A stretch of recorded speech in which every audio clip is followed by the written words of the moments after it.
Hi dears, ഇത് കണ്ടില്ലേ, ചായപ്പൊടിയുടെ വേസ്റ്റും ഉള്ളിത്തൊലിയും വെളുത്തുള്ളിയുടെ തൊലിയും മുട്ടത്തോടും ഇതൊക്കെ എടുത്തു വെച്ചിട്ട് നമ്മൾക്ക് പച്ചമുളകിന്റെ തൈക്ക് ഇട്ട് കൊടുക്കുവാണെങ്കിൽ ധാരാളം പൂക്കൾ പൂക്കാനും കായ്കൾ ഉണ്ടാകാനും പ്രയോജനപ്പെടും. എല്ലാവരും ഇതൊന്ന് ട്രൈ ചെയ്ത് നോക്കണേ.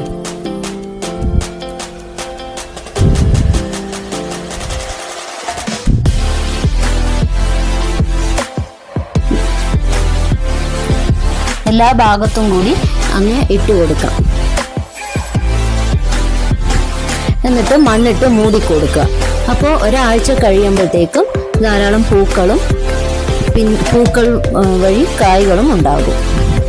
കണ്ടില്ലേ, ധാരാളം പൂക്കൾ. ഒരാഴ്ച കഴിഞ്ഞതിന് ശേഷം ശ്രദ്ധിക്കുവാണെങ്കിൽ ധാരാളം പൂക്കൾ പൂത്തിട്ടുണ്ടാവും. അപ്പോൾ ഈ ചെറിയ വീഡിയോ എല്ലാവർക്കും പ്രയോജനപ്പെട്ടു എന്ന് വിചാരിക്കുന്നേ. ഇഷ്ടപ്പെട്ടെങ്കിൽ